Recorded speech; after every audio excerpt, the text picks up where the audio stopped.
অনেক আগে একবার ইকরার সাথে আমার একটা কথা কাটাকাটি হয়েছিল যে আমি তোমার জায়গায় থাকলে ডিভোর্স দিয়ে দিতাম, বা আমি তোমার জায়গায় থাকলে এটা করতাম সেটা করতাম। ইকরা মারা গেছে এটা জানার আগে আমি জেনেছি যে ইকরা পাগলামি করছে, ইকরা সুইসাইড অ্যাটেম্প্ট করেছে।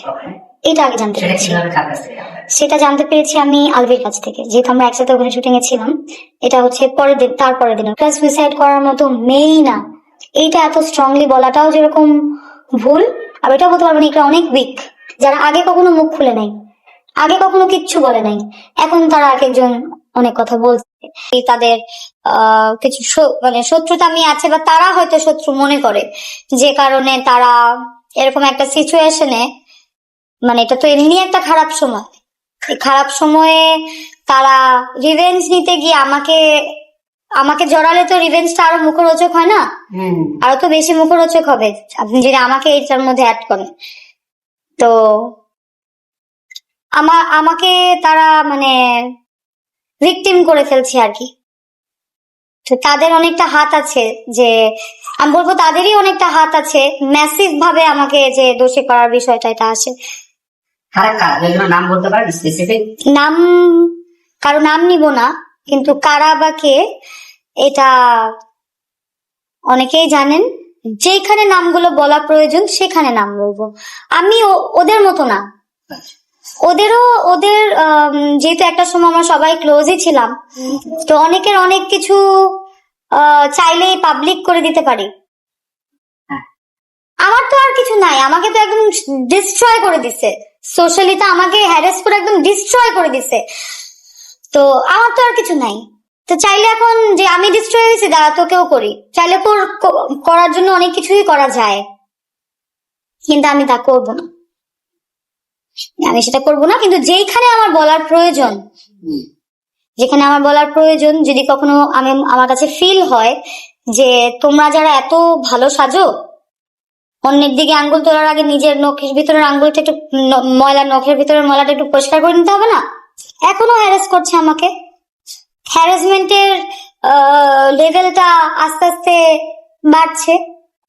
আমি কোনো স্টেটমেন্ট দিচ্ছি, আমি কোনো কথা বলছি, আমি অনেক ইনফ্লুয়েন্সার না, ওদের ইনফ্লুয়েন্সারই হয়তো অনেক পেজ, অনেক মেয়েদেরকে স্পেসিফিক্যালি অনেক মেয়েদেরকে দেখলাম যে ওরা ইন্টারভিউ দেখে ওইটা কপি করে নিজের মতো স্ক্রিপ্টেড করে ব্যঙ্গ করে ওরা হচ্ছে গিয়ে আপলোড করছে।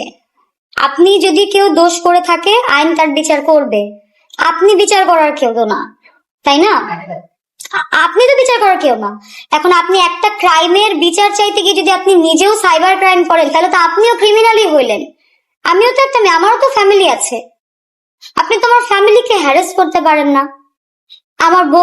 আমার বোনের বাচ্চার সাথে আমার ছবি নিয়ে তারা ভাইরাল করে দিচ্ছে যে আমার বাচ্চা।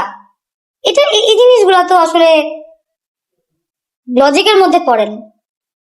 এই যে কিসের জন্য করে তারা? ভিউ, ফেসবুকে ডলার ঢুকে, ফেসবুকে তো ডলার ঢুকে, আমারও তো ঢুকে, আমি তো জানি। যেহেতু এখন এটা একটা হট টপিক, এটা নিয়ে যত কন্টেন্ট বানাবো তত আমার ভিউ, তত আমার টাকা। মানুষের জীবনের কোনো মূল্যই নাই।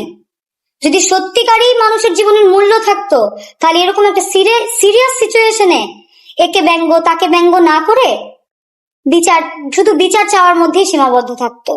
আলভি আর আমারকে নিয়ে যে জীবনের প্রথম গুঞ্জন উঠছে তা তো না।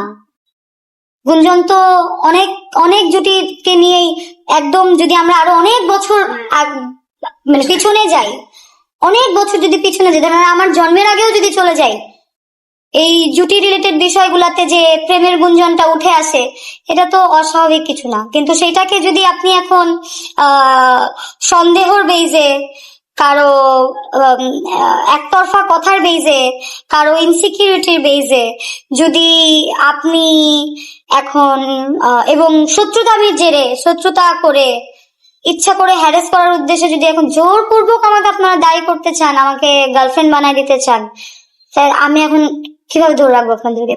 করতেছেনি তো। রাস্তায় বের হলে কোনো মানুষ দেখলে আমার অ্যাংজাইটি হয়, আমার মানে আমি ভয় বলবো না কি বলবো জানি না, মানে আমার কোনো মানুষের দিকে তাকাতে এবং কোনো মানুষ আমার দিকে তাকাচ্ছে, এটাও এক ধরনের ট্রমা দিচ্ছে আমাকে। এত